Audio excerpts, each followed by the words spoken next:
સૌ મિત્રોને જય સોમનાથ. ઓમ નમઃ શિવાય. પ્રિય મિત્રો, તમારો દિવસ શુભ રહે, મંગલમય, શુભકામના. હું બિલીમાંથી જોગીભાઈ વ્યાસ આપ સૌનું આપણી જોગેશમાં પુનઃ હાર્દિક સ્વાગત કરું છું. મિત્રો, આજરોજ જોઈશું આજનું શુભ પંચાંગ. આજે તારીખ છે 16/8/2024 ને શુક્રવાર. શ્રાવણ સુદ એકાદશી છે. આજની એકાદશીને પવિત્ર એકાદશી તરીકે ઓળખવામાં આવે છે. આજે સિંગોડા દાનનું પણ બહુ મહત્વ છે. આજની એકાદશીને પુત્રદા એકાદશી તરીકે પણ ઓળખવામાં આવે છે. આજે જીવંતિકા વ્રત પણ છે. આજે માતાજીને જીવંતિકા વ્રત કરવાનું પણ એક બહુ જ મહત્વ રહ્યું છે.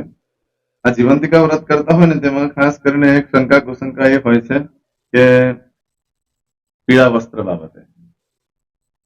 પીળા વસ્ત્ર પહેરવાનો કોઈ દોષ નથી બતાવ્યો, પરંતુ આ વ્રતમાં પીળા વસ્ત્ર અને અલંકારની ના છે. બાકી બીજો કોઈ પીળા કલરના દોરા પહેર્યો હોય અથવા પીળી કોઈ વસ્તુ અડો છો તો એનો કોઈ દોષ નથી. પીળા કપડા પૂરેપૂરા ના પહેરવા જોઈએ અને વધારાનું જે સોનું કહેવાય છે મંગળસૂત્ર સિવાયનું એ ધારણ ના કરવું જોઈએ. એ ધારણ કરવું એ દોષ બતાવે છે. બાકી પીળા દ્વારા સોળ સોમવારના દોરા વગેરે પહેરી શકાય છે, રાખડી પહેરી શકાય છે, કોઈ દોષ નથી. આજે ભગવાન શંકરની ઉપાસના આરાધના માટેનો દિવસ છે. આજે માતાજીની ઉપાસના આરાધનાનો દિવસ છે. આજે ભગવાન શંકરના મંદિરે જઈ અને ભગવાનને સફેદ વસ્તુ, ખાસ કરીને ભગવાનને દહીં ચડાવવું જોઈએ અને આજે બ્રાહ્મણોને પણ દહીંનું દાન કરવું જોઈએ. એનાથી લક્ષ્મી દેવી પ્રસન્ન થાય છે. આજે વૃષભ રાશિ વાળા માટે ભગવાન સોમનાથની ઉપાસના આરાધનાનું બહુ જ મહત્વ છે.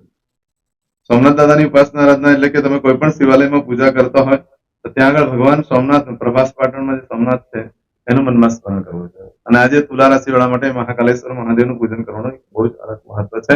આમ તો દરેક જીવે આજે શિવની પૂજા કરતી વખતે સોમનાથ અને મહાકાલનું સ્મરણ કરી ભગવાનની પૂજા કરે છે તો ભગવાન ખૂબ પ્રસન્ન થાય છે. આજના દિવસે ઘરે કોપરાનું છીણ અને સાકરનો પાવડર મિક્સ કરી અને ભગવાનને ધરાવી અને પછી ઘરમાં વેચવામાં આવે તો લક્ષ્મી પ્રાપ્ત થાય છે. ઘરમાં સુકૂન અને શાંતિ મહેસૂસ થશે. એવો આજનો દિવસ છે.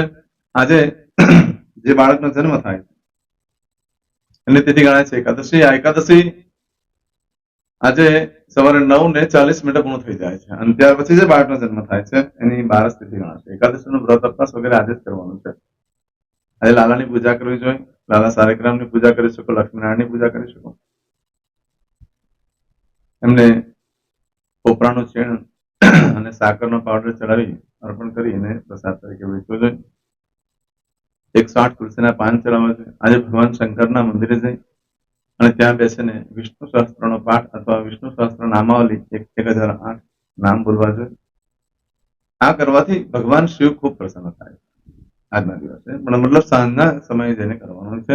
તમારે એ નથી જોવાનું કે એકાદશી તિથિ પતી ગઈ. તો ઉદયાથી જે તિથિ હોય છે તે જ જણાતી હોય છે. અને 12 તિથિ પણ ભગવાન વિષ્ણુની છે. એકાદશી વિશ્વ દેવા, પૂર્વ વિશ્વના જેટલા પણ દેવો છે એની ગણાય છે. આજે ચોક્કસ આ વસ્તુ કરવી છે. થાય તો ચોક્કસ કરજો. આજે જે બાળકનો જન્મ થાય છે એનું નક્ષત્ર ગણાય છે મૂળ. મૂળ નક્ષત્ર આજે બપોરે 12:44 પૂર્ણ થઈ જશે. આ મૂળ નક્ષત્રમાં જયારે તમારા બાળકનો જન્મ થાય છે ત્યારે એના પિતાએ ખાસ એનું મુખ ન જોવું જોઈએ. આ એક જ નક્ષત્ર એવું છે કે જેમાં મોડું જોવાથી પિતાને અને માતાને ભાર વધી જતો હોય છે. કાસાની વાડકીમાં ચોખ્ખું ઘી લેવાનું ગાયનું. 11 દિવસ પછી બાળકનું મુખ એમાં જોવાનું અને પછી ઘી દેવસ્થાનનું મૂકી આવવાનું. પછી પ્રત્યક્ષ મુખ જોઈ શકાય.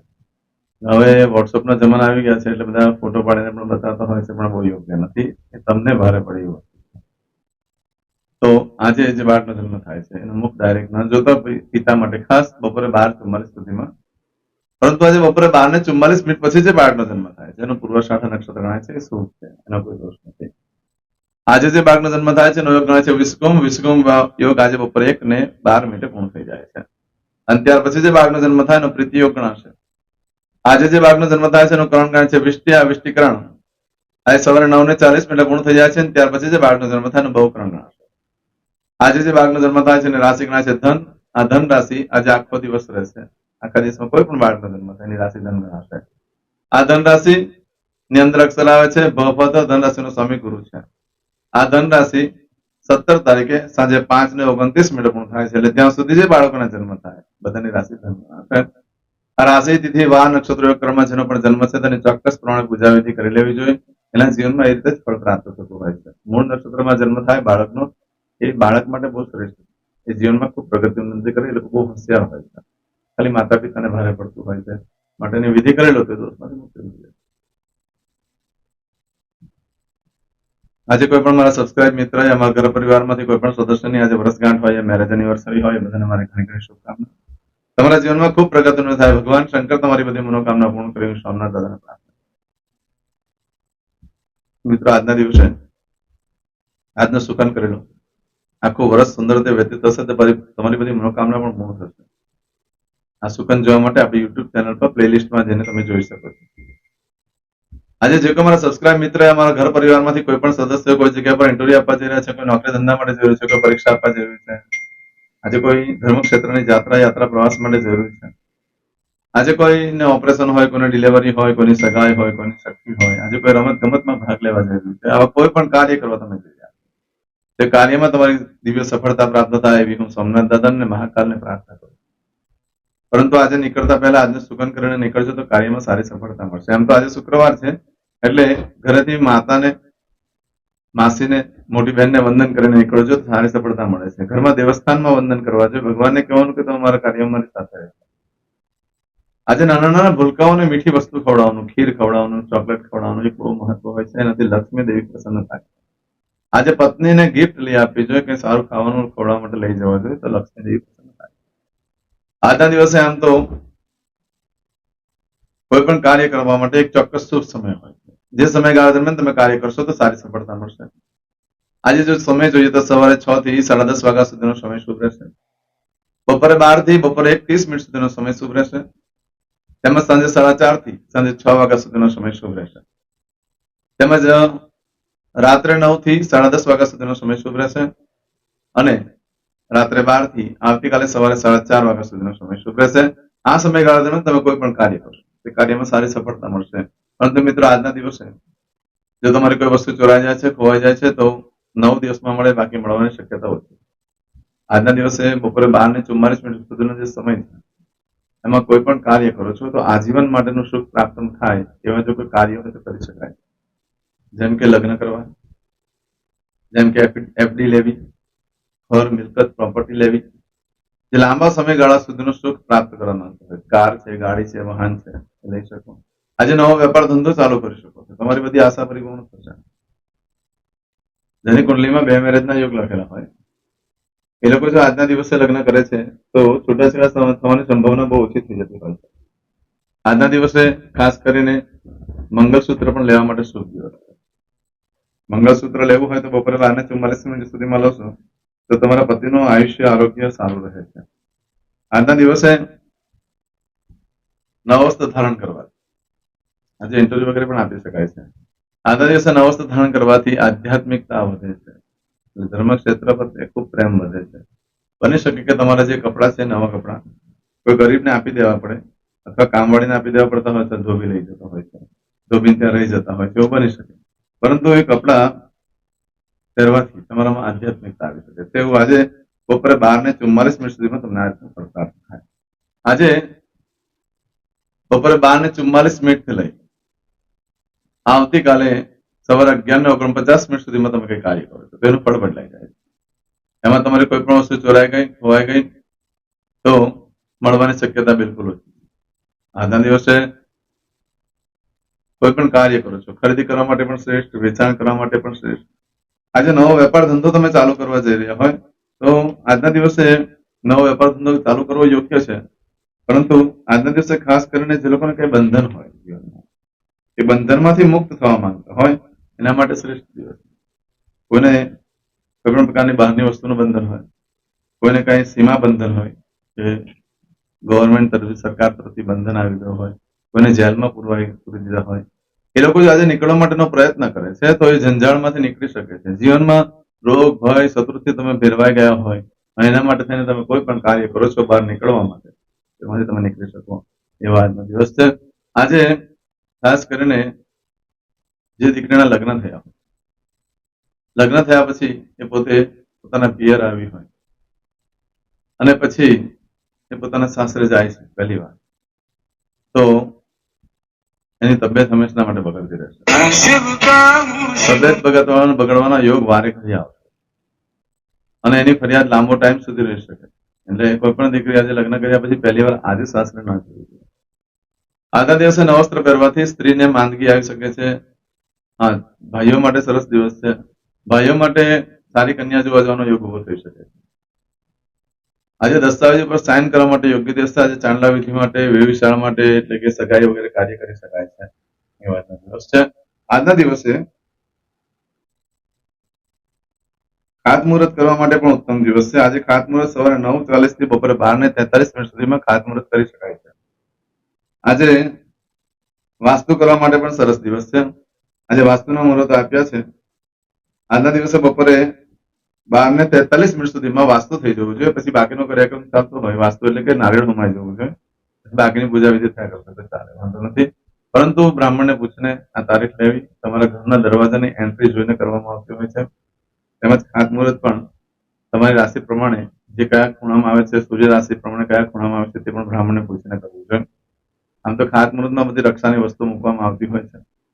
એનું એક અલગ મહત્વ હોય છે. 4 ખાડામાં પણ મૂકી શકાતું હોય છે.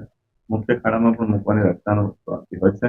એ મુખ્ય છે તો લાંબો સમય સુધી આપણા ઘરમાં સુખ શાંતિ રહે છે અને બહાર નીકળો થતી નથી. અત્યારે જે નવા વસ્ત્ર વગેરે પહેરવા માટે થઈને જે સ્ત્રી તરફથી માંદગી વગેરે આવી શકે એમ છે, એટલા માટે બને ત્યાં સુધી નવા વસ્ત્ર ધારણ ન કરશો. આજે અહુદ જે ફળ છે, આજે સવારે બપોરે 12:40 થી આવતીકાલે સવારે 11:49 સુધીમાં તમને મળે છે. આજે કરશો આજનો સંકલ્પ, ચમચીમાં પાણી લઈ લો. અદ્યતનમાસનમાસોત્તમ પરમ પવિત્ર શ્રાવણ માસે શુભે શુક્લ પક્ષે એકાદશીયાયામ ભૃગુવાસરવિત્તાયામ. હવે દરેક જણા પોતાનું સાચું નામ બોલી દો. તમારું ગોત્ર ખબર હોય તો ગોત્ર બોલી દેવાનું. પછી બોલવાનું છે અહમ, મમ, આત્મન, શ્રુતિ, સ્મૃતિ, પુરાણોક્ત, પુણ્ય, ફલ, પ્રાપ્તિ, અર્થમ, અપ્રાપ્ત, લક્ષ્મી, પ્રાપ્તિ, અર્થમ, પ્રાપ્ત, લક્ષ્મી, ચિરકાલ, સૌ, રક્ષણાત્મક, લોકેવા, સભાયામ, રાજદ્વારે, વ્યાપારે, વિદ્યા અભ્યાસે, દેશે વિદેશે, સર્વત્ર યશ, કીર્તિ, વિજય, લાભાદિ, પ્રાપ્તિ, અર્થમ, મમ, અખિલ કુટુંબસ્ય આયુ, આરોગ્ય, ऐश्वर्यादि प्राप्ति अर्थम मम जन्म समय तथा च विप्र वृंदानां जन्म समय जन्म कुंडली मध्ये स्थित ग्रहः गोचर ग्रहः महादशा अंतर्दशा प्रत्यंतर्दशा तथा च योग युति दृष्टि मध्ये शुभ फल प्राप्ति अर्थम भय रोग शत्रु बाधा दोष मारण तारण मंत्र तंत्र अरिष्ट दोष पीड़ा निवृत्ति अर्थम भूत प्रेत पिशाचादि द्वारा रचित अरिष्ट दोष निवृत्ति अर्थम मम सकल मनवांछित फल. હવે તમારા મનમાં જે કઈ ઈચ્છા હોય તે બોલી જવાનું.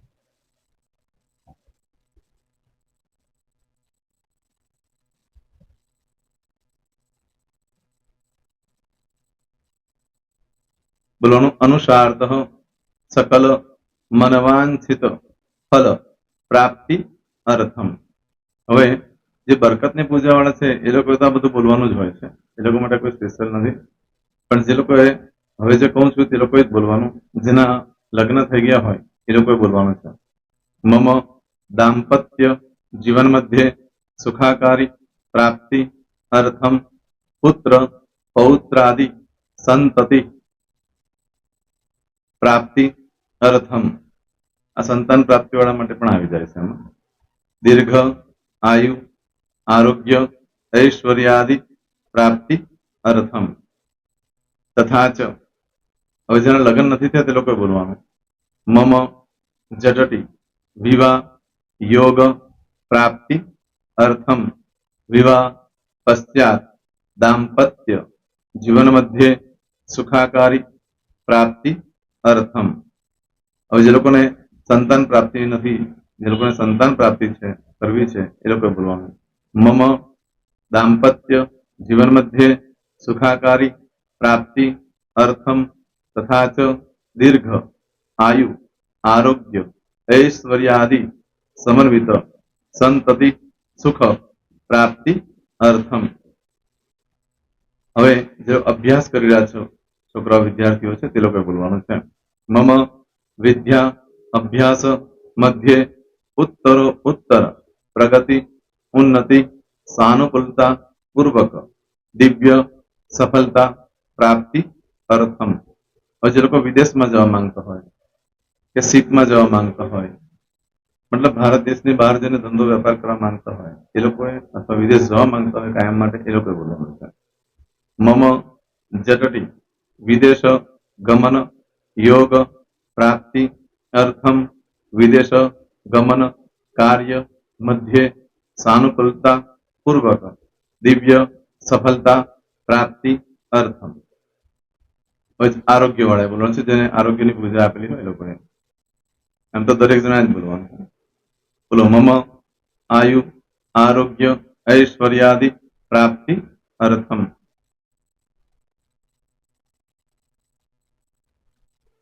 હવે દરેક જણા બોલવાનું सकल मनवांछित फल प्राप्ति अर्थम अद्य दिने प्रधान देवतानां नित्य दिन अनुसारतः पूजन अर्चन कर्मणि अहम करिष्ये. પાણીવાળી થાળીમાં પાણી મૂકી દેવાનું છે. હવે તમારી બધી પૂજા જે મેં આપેલી છે એ પૂજા થઈ જાય, અથવા તો તમે રોજ પૂજા કરતા છો, મારી પાસેથી નથી લઈ ગયા, એ પૂજા થઈ જાય પછી ફરી પાછી ચમચીમાં પાણી લેવાનું. અહીંયા વિડીયોને સ્ટોપ કરી દેવાનું. પૂજા પતે એટલે પાછું આગળનું કરવાનું છે. અહીંયા વિડીયો સ્ટોપ કરી દેવાનું અને પૂજા પતે એટલે બોલવાનું છે વિષ્ણવે વિષ્ણવે વિષ્ણવે નમો નમઃ વિષ્ણુ સ્મરણા સર્વમ પરિપૂર્ણ અસ્તુ. એતાની ગંધ પુષ્પ ધૂપ દીપ નૈવેદ્ય તાંબૂલ દક્ષિણા પ્રદક્ષિણા સહિત પ્રણુ મમ સકલ મનવાંછિત ફલ પ્રાપ્તિ અર્થમ પૂજન અર્ચન પ્રિયદાન ન મમ. પાણી મૂકી દેવાનું, પાછું પાણી લેવાનું. પૂજન અર્ચન બ્રહ્માર્પણમસ્તુ. નીચે જમીન પર પાણી મૂકો, એમાં આંગળી ઘસી કપાળમાં તિલક કરી દો. કપાળમાં જમીન પર પાણી મૂક્યું છે એમાં. ત્યાર પછી ભગવાનને કહેવાનું કે હે પ્રભુ, આજે પૂજા કરતા કઈ પણ પ્રકારની ભૂલચૂક થઈ ગઈ હોય તો અમને ક્ષમા કરજો. અમે તમારા બાળક છીએ પ્રભુ, તમારો ખૂબ આભાર માનું છું. આજે મારી પાસે તમારી પૂજા કરાવી, મારી મનોકામના પૂર્ણ કરી. પ્રાર્થના કરી દો. જગ્યા પરથી ઉભા થઈ શ્રીનારાયણ ભગવાનને પાણી ચડાવી દો અને નિત્ય કર્મ જે કરતા હોય તે કરો. જય શ્રી. તમારો દિવસ શુભ રહે, તમે અને તમારો પરિવાર સુખી રહે, સંપન્ન રહે, સુરક્ષિત રહે, એ ભગવાન સોમનાથ દાદાને પ્રાર્થના. તો મિત્રો, તમે મારા વિડીયોને લાઈક ના આપી હોય તો સૌથી પહેલા લાઈક આપી દો, અને ત્યાર પછી જો તમે મારી આ ચેનલ સબસ્ક્રાઇબ ન કરી હોય તો સૌથી પહેલા સબસ્ક્રાઇબ કરી લો અને બેલ આઇકોન ઓલ પર ક્લિક કરવાનું ભૂલશો નહીં, જેથી કરીને સૌથી પહેલા નવી વિડીયો જે કંઈ મૂકું એ તમને મળે. મિત્રો, કંઈ પણ મૂંઝવણ હોય તો મને આ નંબર પર તમે ફોન કરીને પૂછી શકો છો. મારો મોબાઈલ નંબર છે 9825546459. મિત્રો, કોમેન્ટ્સમાં જય સોમનાથ લખવાનું ભૂલશો નહીં. ફરી પાછા નવા વિડીયો સાથે મળીએ. ત્યાં સુધી સૌને જય સોમનાથ.